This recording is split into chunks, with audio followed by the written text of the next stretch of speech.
that unfairness, the House bill might actually achieve something positive. Like a stronger economy or better security in the face of growing global challenges. But no, the only accomplishment, its only point, would be to give shockingly large tax breaks, mainly to the highest income individuals in the country.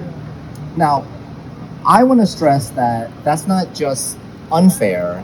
Beyond being unfair, it's also harmful to the economy. It's harmful to the economic resilience of families across California. It's also harmful to the families across the nations as a whole. Before I get into that, I just wanted to just express just how recklessly unfair it is. The bill would give $4.5 trillion in tax breaks.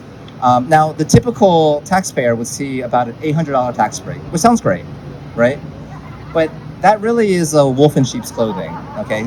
By comparison, the top 0.1% of tax filers in this country, all right, will on average get nearly $400,000 in tax breaks, okay? So collectively, they as a group will get as much in the tax breaks as half of all tax filers in the US. That's nearly 100 million tax filing families. That's the same amount of tax breaks that they get, okay? And once you account for the cuts in health insurance, SNAP food supports, limiting eligibility for the child tax credits, lower income families actually hurt by the bill, all right? So that's just to give you a sense for how unfair the tax bill is. But as I mentioned before, this isn't just about being a trickle-up policy. The policies actually hurt us economically as a country. So Medicaid, SNAP, the child tax credits, they aren't just redistribution. The way I think about them is that they're actually critical investments into people, into safeguarding family balance sheets, okay? So studies show that people with Medicaid manage their chronic diseases better. They have better mental health. Medicaid also very clearly leads to sharp drops in medical debt, and it completely eliminates catastrophic medical expenses, okay?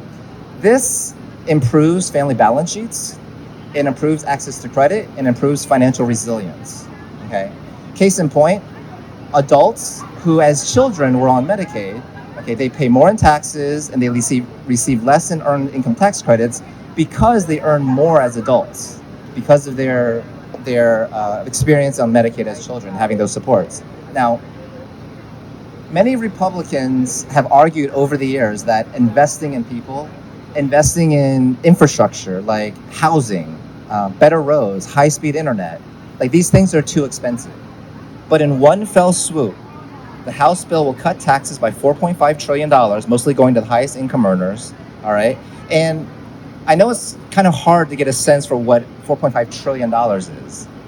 I served in the Obama administration. I was the OMB chief economist, so I'm used to seeing these like national budget numbers. But just to give you a sense for that is, 4.5 trillion is over 10 times the cost of the historic once-in-a-generation investments in public infrastructure from the bipartisan infrastructure law signed by President Biden during the Biden administration, all right? And to fund these massive regressive tax cuts, the House bill would balloon the debt, and the long-term implications of that would be eventually to raise everyone's borrowing costs and to reduce economic opportunities, all right? So on every front, the House bill does exactly opposite of what we need. So instead of policies like this, we in California and the rest of the country, what we need is to invest in people, invest in communities in good times and especially in times of need.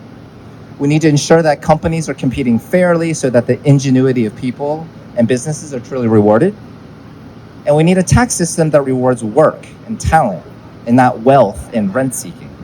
All right. In short, we need an economy that serves the people. And to have an economy that serves the people, we need a government that serves the people. Yes.